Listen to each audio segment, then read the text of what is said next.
Salut à tous et bienvenue sur Maneki Neko, et aujourd'hui on s'attaque à la licence japonaise par excellence, la montagne si j'ose dire, j'ai nommé Dragon Ball. Alors niveau jouet avec Dragon Ball, on peut dire que j'avais l'embarras du choix. C'est simple, il existe tout et n'importe quoi aux couleurs de Dragon Ball, et en même temps, pour une licence qui a fêté ses 30 ans en 2014, c'est pas si étonnant. Enfin mon choix s'est porté sur les Figmes, des figurines éditées par Bandai en mars 2016, et qui ressemblent à s'y méprendre à des figurines Lego. Elles se présentent en Shokugan, donc l'association d'un petit jouet avec bonbons, et comptent 8 personnages, les 6 plus charismatiques de la série, plus 2 transformations, même si perso, je pense qu'il en manque, on imagine qu'ils se sont laissés la marche pour sortir une deuxième série, on verra bien. Alors qu'est-ce que Dragon Ball? Je vais répondre à cette question rapidement, parce qu'à partir du moment où vous tombez sur cette vidéo, il y a quand même de fortes chances que vous soyez au courant, mais bon, on sait jamais, peut-être que vous cherchez une autre vidéo avec des boules de dragon. Bref, Dragon Ball, c'est un manga d'Akira Toriyama, publié de 84 à 95 dans le magazine Shonen Jump. L'histoire s'inspire d'une légende chinoise et raconte l'aventure du jeune Son Goku, qui se lance à la poursuite des 7 boules de cristal, les légendaires Dragon Balls, qui, une fois réunis, permettent d'invoquer un dragon qui exauce un souhait. Au cours de ses pérégrinations, Son Goku rencontre plusieurs maîtres qui le forment et participe à de nombreuses compétitions d'arts martiaux. Il affronte également plusieurs ennemis différents et apprend qu'il est en fait un extraterrestre de la race des Saiyans envoyé sur Terre pour annihiler la race humaine. Voilà, alors c'est un pitch grossier, je le reconnais, Dragon Ball c'est plus que ça, mais on aura l'occasion de revenir sur le sujet. Donc on ouvre notre première boîte. Donc c'est un Shokugan bien sûr, on a le droit à notre bonbon ici. Et on commence donc par Goku en forme de Super Saiyan.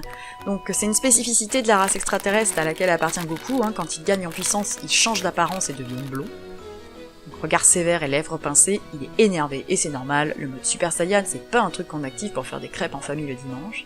Dans son dos on peut apercevoir le go de Goku. Donc il porte un dogi orange qui rappelle évidemment les costumes des moines Shaolin. Il est entièrement articulé de la même manière qu'une figurine Lego et on a un petit support pour présenter la figurine.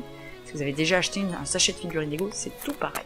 Alors l'anecdote, pourquoi les Super Saiyans ont les cheveux blonds? Parce que les assistants de Toriyama se plaignaient du travail d'ancrage que représentaient les cheveux.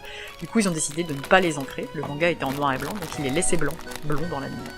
Donc ensuite on a Krillin, Kuririn en VO, qui deviendra l'ami de Goku. Ils sont tous les deux disciples de Tortue Géniale, le grand absent de cette série de figurines pour moi. Alors c'est un moine à la base qui explique son crâne rasé et les petits points sur son front. Son nom vient d'ailleurs d'une onomatopée, le bruit que font les cloches dans les temples. Et il porte le caractère Kame dans son dos, qui signifie tortue, rapport à son maître, et le dogi orange, identique à Son Goku. Donc on va ouvrir une nouvelle boîte.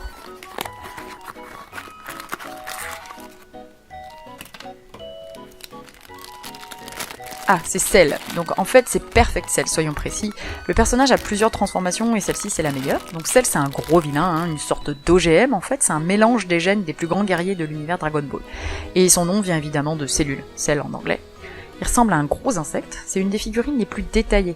La tête et les ailes sont vraiment super bien faites. Très chouette.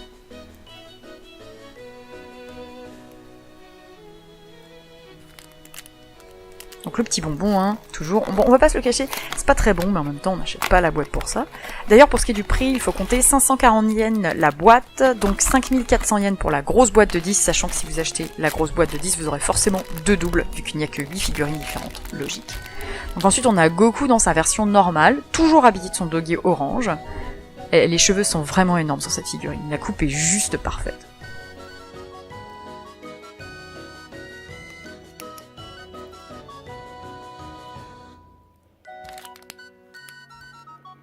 Nouvelle boîte.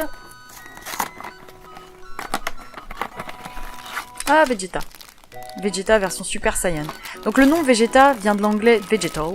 Tous les guerriers Saiyan en fait portent des noms de légumes. Le nom original en japonais c'est Saiyajin, une sorte d'anagramme de Yasai qui signifie légumes en japonais. La VF a carrément perdu le côté décalé des noms dans Dragon Ball et c'est vraiment dommage. Donc Vegeta c'est un prince de la planète éponyme, il est d'abord considéré comme un vilain, puis après plusieurs empoignades, il finira par montrer qu'il a bon cœur. Comme Goku tout à l'heure, le visage est sévère, forcément, forme de Super Saiyan oblige. Et Vegeta, c'est un des personnages les plus populaires de Dragon Ball. J'ai trouvé pas mal de sondages sur le sujet, japonais ou non d'ailleurs, et à chaque fois il arrive dans les 3 premières places. Donc c'est pas super étonnant de le voir représenté 2 fois ici, une fois dans sa forme normale et une fois dans sa forme de Super Saiyan. Donc le personnage suivant, Freezer. Ah oui, Freezer comme congélateur en anglais, oui. Oui. Alors Freezer c'est un bon gros vilain, il envahit les planètes pour pouvoir les revendre ensuite. Donc voilà le style du bonhomme. C'est une sorte de gros psychopathe qui ressemble un peu à un lézard. Il a une espèce de queue. Il y a plusieurs formes différentes lui aussi. Ici il est représenté dans sa forme ultime, sans cornes. Ça devait arranger le constructeur, coûte moins cher comme ça. Hein.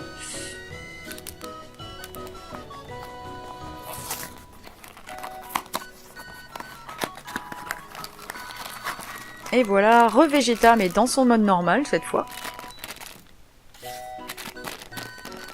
J'aime bien le visage qu'ils lui ont fait sur cette forme normale. C'est plutôt limité hein, comme figurine, mais je trouve qu'on comprend tout de suite le caractère du personnage dans ce petit rictus moqueur.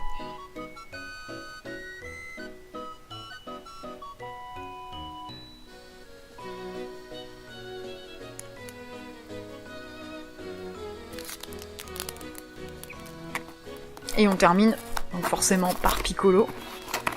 Piccolo ou Satan Petit Cœur pour les francophones, hein, merci la VF. C'est un extraterrestre de la planète Namek. Sa peau est verte et il a des cornes. Au début c'est un ennemi de Goku, mais leur relation évoluera et Piccolo finira même par entraîner le fils de Sangoku, Sangohan, au combat. Donc la figurine est pleine de petits détails. Le turban, les épaules, la cape en tissu. Il est superbe. Les détails sont vraiment hallucinants.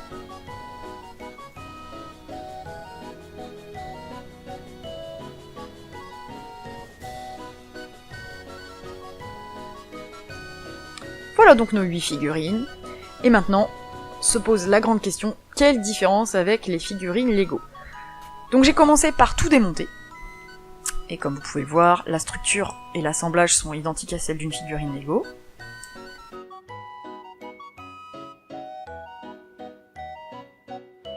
Donc j'ai été chercher quelques figurines Lego classiques, histoire de pouvoir comparer, et évidemment, j'ai pas résisté à l'envie de combiner les pièces des Figmess pour créer des guerriers de fous, hein. Donc je vous présente Friselrine.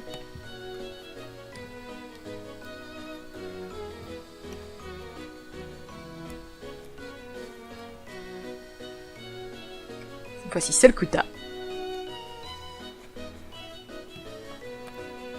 Et là, je vais mettre des cheveux à Krillin, un vieux rêve.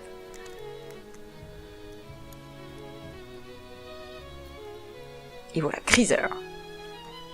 Bon, l'heure de vérité maintenant. Et ça ne marche pas. Le trou de la tête de la figurine Figmess est trop grand pour tenir sur un corps Lego. Bon, pour la suite, j'ai tout testé en mode j'ai posé mon cerveau, mais je sais plus où, et rien ne marche. Les Figmess et les Lego, ils sont totalement incompatibles, ça ne marche pas. Donc jusqu'au socle, impossible de clipper les Figmess dans un décor en Lego pour les mettre en scène ou quoi que ce soit, ça ne tient pas. Et j'ai regardé un petit peu sur le net, certains avancent que Bandai a fait ça pour éviter de se prendre un procès par Lego. Je sais pas ce qu'il en est, mais en tout cas c'est bien dommage, parce que personnellement j'aurais adoré mettre un Simpson ou un Stitch en mode Super Saiyan.